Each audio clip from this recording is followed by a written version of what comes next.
Assalamu alaikum everyone. I hope all of you people are doing good. I welcome all of you again to the YouTube channel of KS Wala. And as you know that we have started the budget topic over this channel. और budget में हमने different lectures जो हैं already upload किए हुए हैं, यानी basic क्या है, बजट क्या होता है, कंपोनेंट्स क्या क्या है बजट के। और आज का जो हमारा टॉपिक होने वाला है उसमें हम one of the component of budget पढ़ने वाले हैं, यानी कंपोनेंट्स ऑफ बजट जो है वो हमारा मेन टॉपिक है।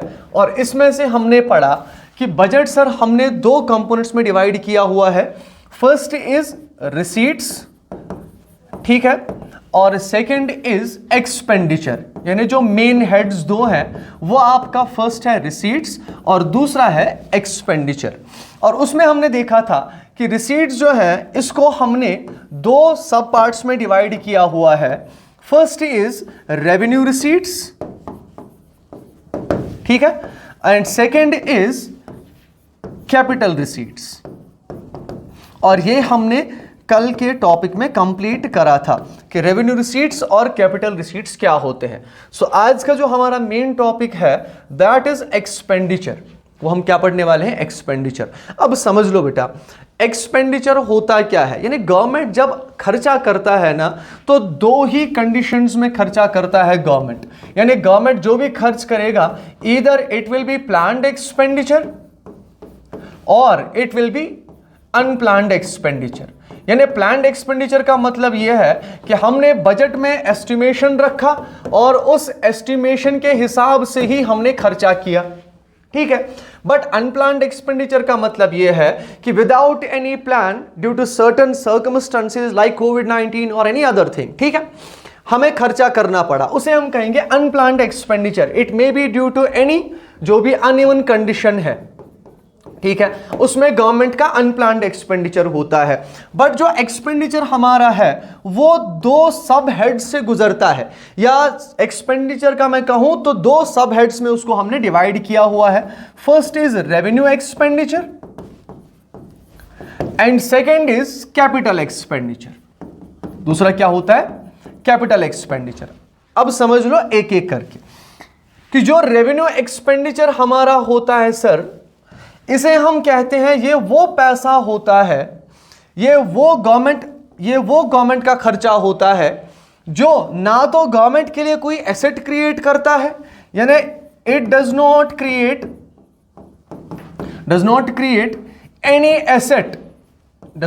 Any asset for the government. अब समझ लो बेटा, जब भी मैं कोई खर्चा करता हूं तो दो ही चीजें उससे होंगी, या तो मैं कोई चीज परचेज करूंगा जो मेरा एसेट आगे जाके बनेगा, या अगर मैं पैसा खर्च कर रहा हूं तो जो उससे मैं अपना कर्जा उतार रहा हूं। बट रेवेन्यू एक्सपेंडिचर वो पैसा होता है कि इससे ना तो गवर्नमेंट का कोई एसेट क्रिएट होता है और it doesn't reduce any liability of the government. ये लायबिलिटी भी रिड्यूस नहीं करता, यानी गवर्नमेंट पे जो भी खर्चा हो, जो भी लायबिलिटी है, कर्जा है, उस कर्जे को भी ये कम नहीं कर पाता। सो सर फिर ये पैसा जाता कहां है? क्वेश्चन उठेगा ना कि सर अगर हम खर्चा कर रहे हैं ना तो इससे कोई एसेट क्रिएट हो रहा है, ना तो इससे कोई लायबिलिटी डिक्रीज हो रही है हमारी कंट्री की, फिर ये पैसा जाता कहां है? सो जो पैसा हम खर्च कर रहे हैं अपने रेवेन्यू एक्सपेंडिचर में, वो पैसा होता है पहला wage bill of the government. यानी जो भी गवर्नमेंट एम्प्लॉइज है या जो भी गवर्नमेंट एम्प्लॉइज रह चुके हैं उन्हें हम सैलरीज देते हैं। उन्हें क्या दिया जाता है? सैलरीज दिया जाता है। उन्हें आप पेंशन्स देते हो, उन्हें क्या देते हो? पेंशन्स देते हो। सो उसे हम कहते हैं wage bill of the government. So wage bill of the government जो होता है, इससे ना तो हमारा कोई एसेट क्रिएट हुआ और ना ही हमारे कोई लायबिलिटी डिक्रीज हुई, ठीक है। दूसरी चीज, अब सर गवर्नमेंट ने लोन लिया होता है और गवर्नमेंट को वो लोन वापस भी करना है, बट सर एक होता है प्रिंसिपल अमाउंट और दूसरा होता है आपका इंटरेस्ट। एक होता है आपका प्रिंसिपल अमाउंट और दूसरा क्या होता है? इंटरेस्ट। अब अगर मैं अपना प्रिंसिपल अमाउंट उतार रहा हूं बेटा, तो इसका मतलब यह है कि लायबिलिटी क्या हो रही है? डिक्रीज। लायबिलिटी क्या हो रही है? डिक्रीज। बट जब मैं इंटरेस्ट पेमेंट करता हूं, क्या करता हूं, इंटरेस्ट पेमेंट करता हूं, इससे कोई भी लाइबिलिटी डिक्रीज नहीं हो रही। याद रखना यहां पे इंटरेस्ट की बात हो रही है। सो जो इंटरेस्ट का पेमेंट होता है ना, इंटरेस्ट का पेमेंट ना तो कोई एसेट हमारे लिए क्रिएट करता है और ना ही हमारा कोई लाइबिलिटी डिक्रीज होती है इससे। फॉर एग्जाम्पल समझ लो कि अगर गवर्नमेंट ने लोन लिया है 1 लाख रुपीज का और इसका EMI जो बनता है पर मंथ वो फॉर एग्जाम्पल है 10,000। बट आपको पता होगा जब हमने मनी एंड सप्लाई पढ़ा था वहां पे हमने पढ़ा था कि प्रिंसिपल अमाउंट जो है फॉर एग्जाम्पल वो प्रिंसिपल अमाउंट जो पर मंथ में EMIs में पे कर रहा हूं वो है 9,000 फॉर एग्जाम्पल, और जो 1,000 है इट इज द इंटरेस्ट। ये क्या होता है, ये इंटरेस्ट है। इट मींस कि जो भी आपका कर्जा है 1 लाख, तो हर महीने आप कितना उससे कम कर रहे हो, 9,000 कम कर रहे हो। इस 1,000 को हम कहते हैं interest payment. So interest payment से ना तो कोई लाइबिलिटी डिक्रीज हो रही है आपकी और ना ही कोई एसेट क्रिएट हो रहा है। इसीलिए हम कहते हैं कि हमारा जो रेवेन्यू एक्सपेंडिचर है इसमें दूसरा आता है हमारा इंटरेस्ट पेमेंट्स। क्या आता है, इंटरेस्ट पेमेंट्स। यानी जो भी हम इंटरेस्ट पेमेंट्स क्या करते हैं, पे करते हैं, उससे ना तो हमारा कोई लायबिलिटी डिक्रीज हो रही है और ना ही कोई एसेट क्रिएट होता है। थर्ड थिंग, अब गवर्नमेंट और कहां पैसा खर्च करता है, गवर्नमेंट सर सब्सिडीज पे पैसा खर्च करता है। सो एक्सपेंडिचर ऑन सब्सिडीज की जब मैं बात करता हूं कि जो भी मैंने सब्सिडीज पे खर्चा किया, मैंने फार्मर को सब्सिडीज दी, मैंने सर इंडस्ट्री को सब्सिडीज दी, मैंने लोगों को subsidies the, for example for food, rice, wheat extra, उस पे सब्सिडीज दी आपको। मैंने सर इलेक्ट्रिसिटी पे सब्सिडी दी, मैंने आपको सर वाटर पे सब्सिडी दी। अब ये सब्सिडीज जो होती है, या गैस पे सब्सिडी दी, फ्यूल पे, अब जो ये सब्सिडी होती है ये कौन पे करता है, गवर्नमेंट पे करता है। सो इस सब्सिडी की वजह से भी कोई भी एसेट ना क्रिएट हो रहा है और ना ही मेरी कोई लायबिलिटी डिक्रीज हो रही है। जो सब्सिडीज का जो एक्सपेंडिचर होता है वो भी हमारे रेवेन्यू एक्सपेंडिचर में डाला जाता है, ये आपको याद रखना है। Fourth and the last thing is expenditure on defence. जो भी मैं खर्च करता हूं, क्योंकि डिफेंस जो है ये बैकबोन है हमारी कंट्री की, सो इस पे अच्छा खासा पैसा खर्च किया जाता है, ठीक है, फॉर द इंटरनल सिक्योरिटी और बाकी एक्सटर्नल थ्रेट से बचने के लिए हमारे पास आर्मी है, डिफरेंट जो है रेजिमेंट्स हैं, डिफरेंट टाइप्स ऑफ आर्मीज हैं हमारे पास, फोर्सेस हैं हमारे पास।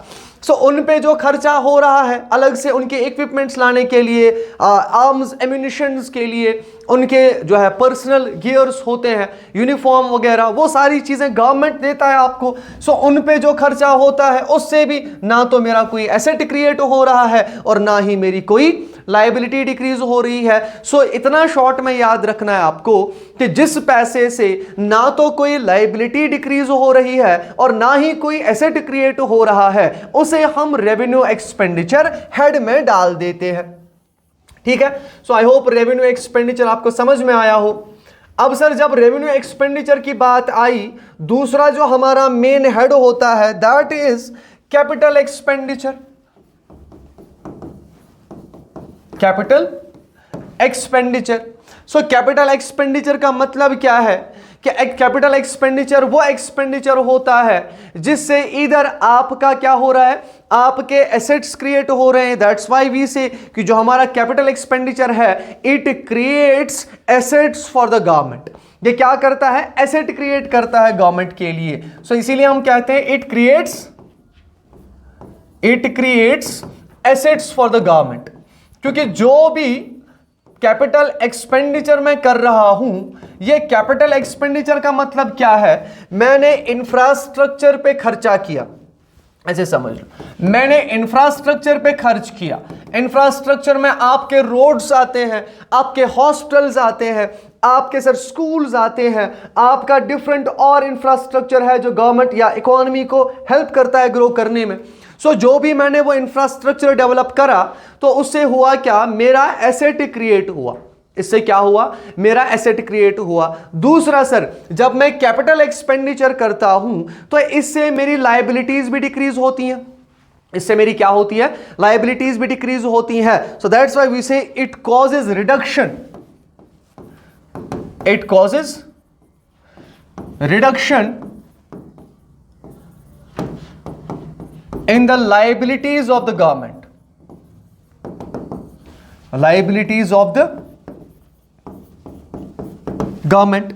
सो वो सारा पैसा जिसकी वजह से इधर क्रिएट हो रहा है कोई भी एसेट गवर्नमेंट के लिए, या रिड्यूस हो रही है कोई भी लायबिलिटी गवर्नमेंट की, उसे हम कहते हैं, वो हमारा क्या होता है, कैपिटल एक्सपेंडिचर होता है। अब समझ लो कैपिटल एक्सपेंडिचर हम कहां कहां खर्च करते हैं। फिर सर कैपिटल एक्सपेंडिचर होता है for example development of land, building, बाकी सारी चीजें, ठीक है। सो अगर मैं इंफ्रास्ट्रक्चर डेवलप कर रहा हूं, इंफ्रास्ट्रक्चर क्या कर रहा हूं,